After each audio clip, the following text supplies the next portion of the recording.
my name is Chris Harris and I'm from Allery Chemistry, and welcome to this video on OCR A-Carbon-Carbon Bond formation. So this video is specifically dedicated to the OCR A specification, and everything in this video will focus on the carbon-carbon bond formation topic, and that means it has everything that you need to know and nothing more. So it's not a case of you're looking through a video wondering if it is on your specification. These videos have been specifically designed to target the OCR A specification. And there is a full range of different videos for OCR A from year 1 all the way into year 2 on my Allery Chemistry YouTube channel. They're all free. You don't have to pay for any of them. So all I ask is that you just hit the subscribe button, and that means you can keep up to date with new videos because it's constantly evolving, and new videos will be uploaded all the time, as well as updates and additional videos. So please remember to subscribe. But also, these slides here, you can purchase them from my test shop. They're great revision tools, really good value for money, and you can use them either on your tablet or on your smartphone, so when you're out and about, and you can flick through them at your leisure. And so they're available if you just click on the link in the description box below. Also, this video just goes through the content that's required, so it doesn't actually go through any exam questions, and obviously that's just as important as knowing the content, so you need to make sure that you practice your exam technique. But I have done videos on exam technique as well, so if you have a look in Allery Chemistry YouTube channel, then you can have a look at some of the worked through examples that I've done with some of the exams, where I actually go through the questions and give you tips and hints on how to answer it and how to interpret the questions. So, like I say, all these questions are linked with the specification, and they match the specification point, as you can see on there. Okay, so this is carbon-carbon chemistry. So this is about making new carbon-carbon bonds, and all of this is about doing that. So whether that's synthetic routes or particular mechanisms or reactions. So there's a lot of there's a theme effectively running through this video. So carbon-carbon bond formation, like I say, is used to extend existing carbon chains. And carbon chains can't just be added together in their simple form. So if you've got an alkane and an alkane, it's really difficult for them to form a bond with each other because they're so unreactive. So we need special types of chemistry to be able to extend carbon chains. And so the reason why we need to do this is because in chemistry we use it to make new drugs, for some pharmaceuticals. We use it to make new preservatives to go into food. It could be environmental chemicals such as pesticides and herbicides, for example, or fertilizers. So we need to make sure that we have the right chemicals and we have the ability to make the chemicals longer or adapt them or change them. And carbon-carbon bond formation is absolutely critical to any form of chemistry. So these reactions are vital for this purpose. So what we do to get around this is we use reactants and reagents that have a carbon atom which acts as a nucleophile or an electrophile. So it depends on what type of reaction we're going to look at. And we're going to look at both types actually in this video. So this is quite obviously vitally important. So there's going to be a lot of mechanisms, and clearly this is organic chemistry, so there's going to be synthesis as well, so making a molecule from scratch and seeing how we can make it. Okay, so let's look at the first one. So using cyanide to extend carbon chains. So cyanide has a negatively charged carbon atom, so is a nucleophile. So remember, a nucleophile is nucleus loving. So this is something that itself has a lone pair of electrons. So an example, halogens are more electronegative than carbon. So they pull electrons towards themselves in this covalent bond. So remember, there's electrons in that covalent bond. And when you have an electronegative element, that pulls electrons in that bond towards itself, and this leads to a polar bond. And you can see this on the screen here. So you've got your delta positive and your delta negative. So you've got this polarity in the molecule. So the polar bond means that the carbon can be attacked by nucleophiles like cyanide. So a nucleophile, like I say, is something that is an electron pair donor, so it must have an electron pair. And what we do is we effectively extend the carbon chain as the CN substitutes the electronegative X group, in which case could be a halogen, which is electronegative, or it could be something like OH, for example, such as an alcohol, or anything like that. So anything which is electronegative and is pulling electrons towards itself. So the lone pair on the cyanide can then, because it acts as a nucleophile, will go in and form a bond with the delta positive carbon, because this is formed through a polar bond. So this produces a carbon-carbon bond between the delta positive carbon and the carbon on the cyanide. And cyanide can be sourced from chemicals such as sodium cyanide, hydrogen cyanide, potassium cyanide, etc. So there's loads of different ways in which we can use, loads of ways in which we can source cyanide. It depends on what's more suitable. For example, HCN is quite difficult to handle because it's a gas and it's quite toxic as well, whereas potassium cyanide is a little bit easier to handle. It doesn't have no risks, of course. You still need to be aware of the risks of using substances like potassium cyanide. So the crux of these reactions are going to be based on that type of that type of mechanism there with the nucleophile. So we're going to look at the reaction with cyanide ions, and we're going to look in particular with halogenoalkanes, reacting with cyanide ions to make nitriles. So let's have a look. So the conditions we need to do this type of reaction is it must be warm ethanolic potassium cyanide, which is your source of Cn- ions, and it must be carried out under reflux. So we do reactions under reflux if our chemicals are quite volatile, because if we did this in an open beaker, let's say, you just lose a lot of your product, or your reactants could escape and you won't get a proper reaction. So a reflux setup allows us to heat chemicals but not lose any reactants or products. So a nucleophile will attack that delta positive carbon, like we said, and replace the halogen on the haloalkane or halogenoalkane. And hence this is the reason why we say it's a substitution reaction, because we're swapping the halogen for the cyanide. So let's see how this works. So the lone pair from the cyanide attacks the delta positive carbon that is attached to the halogen. And then what we're doing is we're starting to form a bond with the carbon. So this means that the CX bond starts to break because we can't have too many bonds around the carbon. So both electrons from the bond to the halogen, effectively, they move off and onto the chlorine. So you can see it from here. So there we are. Okay, so that breaks that CCl bond. And then what we form is our nitrile. Now, a nitrile is where effectively we've extended the carbon chain, but a nitrile is with an N on the end, so it's C triple bond N on the end of there. So this is effectively we've extended the carbon chain. So before we had 2 carbons, now we have 3 carbons that's attached, but we formed a nitrile.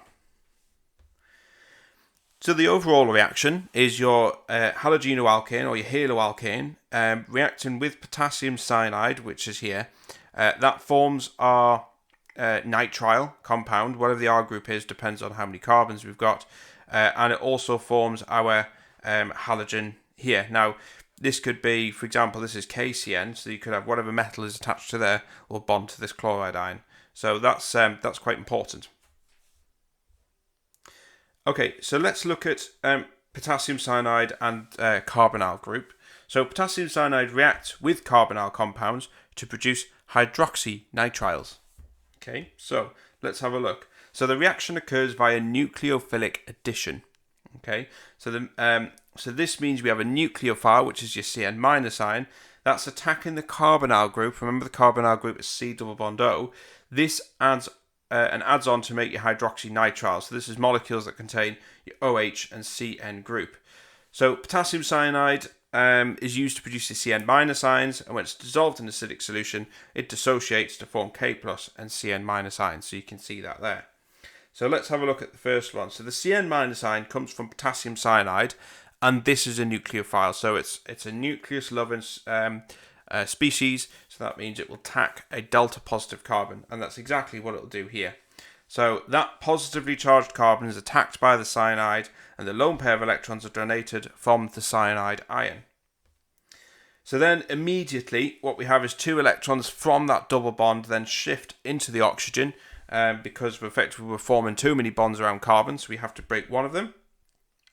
And we can use hydrogen cyanide as well. However, hydrogen cyanide is really difficult to use because it's a gas. However, we don't need to add an acid in. So in the potassium cyanide example, we had to dissolve it in acid. As you'll see later, we need a source of H+ ions in the next slide. But if we use hydrogen cyanide, then we don't need to obviously dissolve that in acid because hydrogen cyanide produces H+ ions already. Okay, so let's have a look. So we've got, there we are. Okay, so what we've got here is our intermediate that we formed from the previous slide. So the potassium cyanide was dissolved in acid, and that produced your H+ ions. And them H+ ions are in solution, and they react with the oxygen's lone pair, or the lone pair of electrons on the oxygen, but we jump towards the H+ ion, and they form a bond. The electrons are then used to form a bond to form your alcohol, which is there. And so this is your hydroxynitrile that is formed. So this is the way in which we use potassium cyanide, or the cyanide ion, reacting it with the carbonyl group will form a hydroxynitrile. Okay, so the overall equations, because obviously these are carbonyl compounds, so if it's an aldehyde, there's your overall equation for an aldehyde, and then your overall equation for a ketone is also there as well. The only difference being that your hydroxynitrile with a ketone is in the middle of the compound, but with an aldehyde it's at the end. So you can see here our hydroxynitrile is on the terminus of a carbon because we used an aldehyde to form it. Okay, so making amines. So you would have seen amines in another topic as well. So this is just showing you how we make them using a carbon-carbon synthesis process. So making nitriles is an important step in organic synthesis. So that's what we've just seen before, because they're highly reactive. But what we can do is we can reduce a nitrile that we've just made to form an amine. So this example, we're going to look at reducing nitriles using a nickel catalyst and hydrogen gas. So this is the reagents that we need. So the cheapest way to make primary amines in industry is to reduce nitriles. And we use hydrogen gas and a nickel or platinum catalyst to do it. So anything that's cost effective is normally a favourable process in industry. So this reaction is called catalytic hydrogenation because hydrogenation means to add hydrogen. Okay, so it's adding hydrogen to something, and it's catalytic because we're using a catalyst to help it. So unlike using halogenoalkanes as seen before, this reaction produces primary amines only, so a pure product is made. Because you can use halogenoalkanes to do this, but you end up getting multiples. You get multiple different amines. You get primaries, secondaries, tertiaries, and quaternaries. You will have seen that if you look back on your amines video. I've done an amines video looking at amines, amides, amino acids, etc. If you look in that video in this playlist, the year 2 playlist, you can see what I mean regarding that reaction. But you do need to know that reaction. So this is just a better way because we get a pure amine product here. So here's the overall reaction. So we've got our nitrile here. So that's our nitrile there. We react that with hydrogen, and we form our primary amine here. And this is the only product we get. We don't get any secondary amines or tertiary amines. So if you're in the business for making primary amines, then this is probably the better way of doing it because it means that you get a better yield of your primary amine. The catalyst, obviously, we use nickel, and we use high temperature and pressure conditions as well. Okay, so there's another way of making amines as well by reduction of a nitrile. So here we're going to use a reducing agent of lithium aluminium hydride, so LiAlH4, and we're going to use dilute acid as well to help along. So this method's more expensive than using hydrogen gas and nickel as we've seen before, because lithium aluminium hydride is more expensive, so it's not really used in industry that much. The reaction's a reduction reaction, so we're not hydrogenation as in the other reaction, and we use H in a square bracket to symbolize a reducing agent, and this is dissolved in non-aqueous solvent such as a dry ether. So here's the overall reaction here. So we've got our nitrile still like what we had last time, but this time we have our 4H in the square bracket, and this is our reducing agent. This is going to form our primary amine just as we did before, but we're just using lithium aluminium hydride as our reducing agent and dilute acid to do that. So it's not hydrogenation like we'd seen before using a catalyst. Okay, so it's also possible to reduce hydroxynitriles into amines as well. So there's numerous ways of making amines from this. So in this example, we're going to look at reducing hydroxynitriles, which we've made before, so you've seen the mechanism for that. And we're going to use a strong reducing agent, lithium aluminium hydride again, and we're going to react that with dilute acid. So here's the reaction. So I've colour-coded this so you can see where the atoms are coming from. So your hydroxynitrile is there on the left there. So colour-coded it with the blue and the yellow. And we're going to use 4H, which is our reducing agent.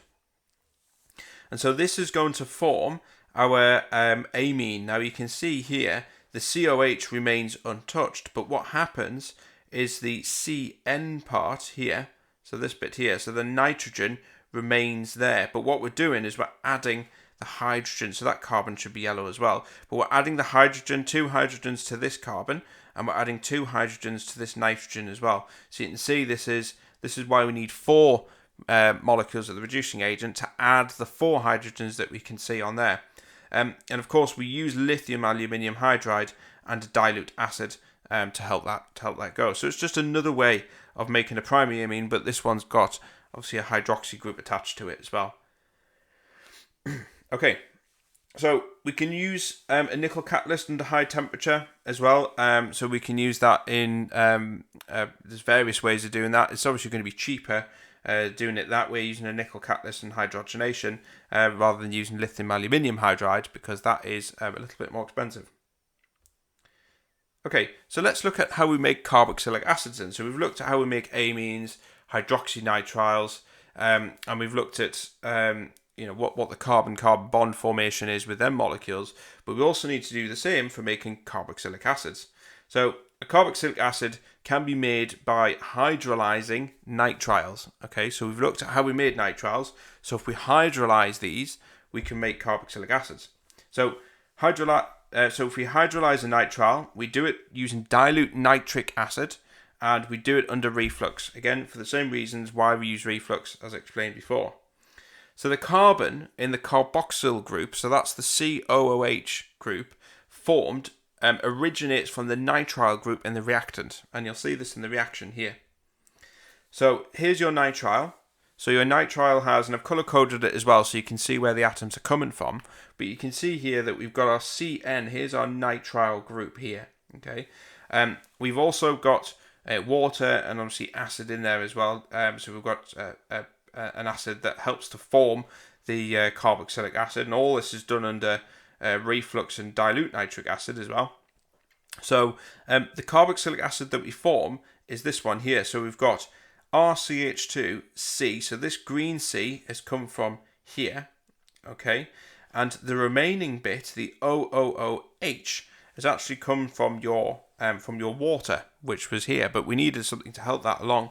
And obviously the nitrogen that was in our nitrile is now gone to form ammonium chloride, which is on the other side. So you can see how we can make the carboxylic acid by reacting it with water and HCl. So remember, this is hydrolyzing, so hydrolysis means hydro meaning water, lysis meaning to break. So it's actually the water that's helping to break this molecule up to form your carboxylic acid. So there we are. So that means breaking with water. So the CN reacts with the water and breaks to form the carboxyl group and the ammonium ion as well, and obviously the chlorine that's there from the HCl. Okay, so we can also make carboxylic acids by hydrolyzing hydroxynitriles as well, so not just nitriles. So let's have a look at that. So similar type of reaction, except we've got hydroxynitrile on the left there, reacting with water and HCl, so it's hydrolysis, so we need water there. But what we're forming is our carboxylic acid here, so it's 2-hydroxy carboxylic acid. So carboxylic acid's on the terminus here, so the terminal carbon. Our OH still remains the same, but you can see our carbon, again, has formed the main carbon in the carboxyl group, and the nitrogen is now attached to the ammonium chloride. So the reaction is very similar, except we're forming our 2-hydroxy carboxylic acid molecule instead of just our carboxylic acid, as we've seen before. Okay, so, and again, hydrolysis means breaking of water. So hydro, water, lysis means to break, so hydrolysis. Okay, so what we need to be able to do, obviously we know a lot of these different organic reactions, and we know that we can take one chemical, react it with something else to form another one. What we've got to be able to do, and this is very important for chemists, is be able to put a few of these together in a sequence of steps, and we call this a synthetic route. Okay, so all these nitrile reactions that we've seen here, because this is how we extend a carbon chain by using a nitrile, and you'll be able to, you might be asked to develop a synthetic route using nitriles to do that. So let's have a look. So example, complete the following synthetic route, including reaction conditions. So here's a reaction step here. So we've got 1-bromobutane. That's going to form something, and then that something is then going to be reacted to form your pentamine, which is on the right there. So we need to try and work out a process by which, first of all, what do we convert here? So taking this to form this, and then from this to this. And actually sometimes it's easier to do something, and you don't need to know this specifically for OCR-A, but you can do something called retrosynthesis, where effectively you work backwards. It's easier to do that. So you say, right, I've got primary amine here. What thing do I need to make that primary amine? So what do I need to make that? And then once you've worked that out, then you can do it that way. It's probably easier doing that, starting from your product, working backwards. But that might be easier in terms of your thought process. But what I'll do is I'll work it through going forwards on this. So looking at these different synthetic routes. So the final product, there had one more carbon than the starting reactant. So we know that we must react the haloalkane with a cyanide compound. So that's straight away, that's the first thing. So the reaction, it will be a nucleophilic substitution reaction, and a nitrile will be formed here. So let's have a look at that step. So there it is. So the first thing is we're going to take our haloalkane, react it with sodium cyanide, and that extends our carbon chain, as you can see here. So we've got 1, 2, 3, 4, 5 carbons now, as opposed to the 4 that was in here. And we also form sodium bromide. So there's our nitrile. Now we've got a nitrile, we then need to turn that into an NH2. Now we've seen reactions to do with that, turning it into an amine. So let's have a look. So we need to reduce that nitrile to the final primary amine product that we'd seen in there. So here's one example. So obviously there's more than one way of doing it, as you've seen before, but we take our nitrile. In this example, we're going to use our reducing agent, so the lithium aluminium hydride as our reducing agent to form our primary amine. But you can use hydrogenation reaction as well. So instead of using that, we use a hydrogenation process, which is the one that's mainly used in industry because it's a bit cheaper. But either way, it doesn't really matter because the question didn't specify that. So it's giving you options. So as long as you write down what these processes are and what conditions you need to put this in. So in other words, this is dilute acid using lithium aluminium hydride as our reducing agent. Okay, here's another type of reaction. So this is a one where we're using Friedel-Crafts reactions, and you would have seen Friedel-Crafts reactions already or you'll see them in benzene, in the benzene topic, but this is just looking at ways in which we can use Friedel-Crafts to extend a carbon chain. So the first one is alkylation. So this is adding an alkyl group to it. So if we react a haloalkane with benzene to make alkyl benzene, this is done under reflux again for the same reasons, but we're using a halogen catalyst, which is AlCl3, because if you remember from the benzene topic, we know that benzene is a really stable molecule. It doesn't react under standard conditions in terms of a standard delta positive carbon. You actually have to form a positively charged atom, i.e. a carbocation, for it to react to the benzene, and we use a halogen carrier such as AlCl3 to do that. So here we're not going to go through the mechanism, we're just looking at the actual reaction, because that's all you need to know for this topic. So we've got benzene there, reacting with our haloalkane or halogenoalkane, and that's going to form our alkyl benzene here. So you've got your R group with your benzene structure there, plus your hydrochloric acid. So benzene, haloalkane, alkyl benzene, and hydrogen chloride. So you can see we can react that with our halogenoalkane in obviously in our aluminium chloride halogen carrier, then we can form this product. Okay, so this is an electrophilic substitution, So that's not substation, that should say substitution, of course. Electrophilic substitution reaction, as a hydrogen atom is substituted with the alkyl group. Okay, so we react an acyl chloride with benzene. So this is an acylation reaction to make a phenyl ketone. And this is done under reflux using a halogen carrier, exactly the same. So here's the overall reaction. Again, we're using benzene and our acid chloride to form our acyl product, which is here. So this is your phenyl ketone with your acyl, your carbonyl group, on the top there. And then we've got our hydrogen chloride that's been formed as well. And again, this is an electrophilic substitution, not substation, electrophilic substitution reaction, because the hydrogen atom is substituted with the acyl group here. So you've got you did have a hydrogen on there. Remember, this is a skeletal diagram, so you will have hydrogens coming off it, but the hydrogen's been substituted for this acyl group here. Okay, so we need to consider all these Friedel-Crafts reactions when we're asked to develop a synthetic route. Okay, so Friedel-Crafts are to do with aromatic compounds, as you've seen before. So, for example, let's complete the following synthetic route, including reaction conditions. So here it is. So we've got a benzene compound here, and we've been given some of the reagents here. So we've got our haloalkane, or halogenoalkane, and our halogen carrier here. We need to produce this, but we also, that then reacts to form this product here. So we need to know what them conditions are as well. So let's break this down. So the first step is Friedel-Crafts alkylation. Okay, so as we're reacting the benzene with chloroethane using AlCl3 as a halogen carrier catalyst. So here's the first step. So we were told this bit of information here. So the product is actually this. So we're adding our ethyl group onto the actual onto the benzene here, and that also forms HCl.